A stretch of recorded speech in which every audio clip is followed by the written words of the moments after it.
Let's spend a few minutes and talk about credit never happened, the implications of working harder or working smarter. This perspective was adapted from a paper by Sturman and Repenning at MIT, having to do with the fact that one never gets credit for solving a problem before it becomes a problem because nobody knew it was a problem to begin with. If we begin with a situation where there is an actual performance level and a desired performance level that's larger than actual, this results in a performance gap. The One of the implications of that performance gap is that it creates a pressure to do work, which results in more time spent working, which adds to actual performance and therefore decreases the performance gap, and we have a work harder balancing loop. Additionally, that pressure to do work detracts from the time spent on improvement, and the time reducing the time spent on improvement reduces the investment in capability, which reduces the capability, and capability tends to erode over time naturally, and therefore reducing the actual performance, which increases the performance gap. So the loop that we have here should be a capability investment loop, though, as it turns out, based upon the pressure to do work, it actually ends up as a vicious de-investment structure, taking the organization in a direction that it really doesn't want to go. Additionally, that pressure to do work and the time spent on improvement in order to, because the reducing the time spent on improvement adds to the time spent on work, is that they actually end up taking shortcuts to add to the performance, and we end up with another balancing loop, which is in fact improving performance, though for a period of time. There's a limit to the extent to which you can use shortcuts to overcome a lack of capacity to do work. One additional set of influence is that that performance gap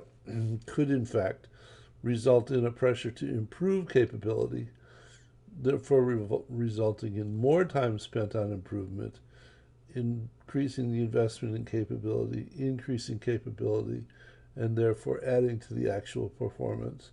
decreasing the performance gap. And here we have a work smarter balancing loop as opposed to a work harder balancing loop. So this set of relationships this indicates that really the trade-off is that one can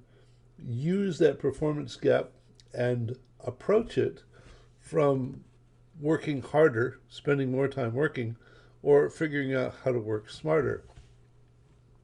The implications of the two are really not well understood from a qualitative relationship model, though they do come into view pretty much if you turn it into a stock and flow simulation model, which we have done here in InsightMaker. And the loops are the same, the work harder loop, the reinvestment loop, shortcuts, and the work smarter. We've had to add a few things to actually make it function as a simulation so that time spent working and capability and time spent on improvement are actually stocks, which increase and decrease based upon flows. The capability erosion detracts from the capability. And if we go ahead and simulate this particular model with a baseline so that it's in a steady state, the base performance is 39 and the time spent working is 39 and the time spent on improvement is 1, things are just about as exciting as watching paint dry. Though if you induce or include a desired performance change, which then creates a performance gap, the choice is whether or not the organization decides to use that as a basis for working harder or working smarter. Now we've included a variable in here to allow one to say whether or not the response is working harder or working smarter based upon how this varies from 0 to 1. So with a choice of hard smart at 0.1, meaning 90% of the added effort is spent on time working, you notice that the performance gap is a one-time jump, and the performance actually develops over time, and the cost of operation goes up. But you notice out here that the actual performance then begins to decline over time because of the detraction from the time spent on improvement, so that the capability begins to erode, and there are only so many hours that they can work in a day, and there aren't enough hours to overcome the actual decline in the capability. You can look at this in terms of what happens if you spend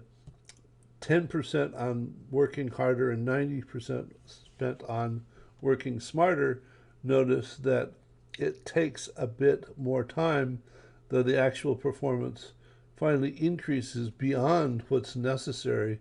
and it has to then come back down to a point where it accomplishes the desired performance. The cost of operation actually increases substantially, but then declines over time, so that by investing in developing the capability to perform over time, it actually can reduce the cost of operation below what it was beforehand, so that the time spent on improvement increases, but then it decreases back down to what's necessary to actually meet the performance targets.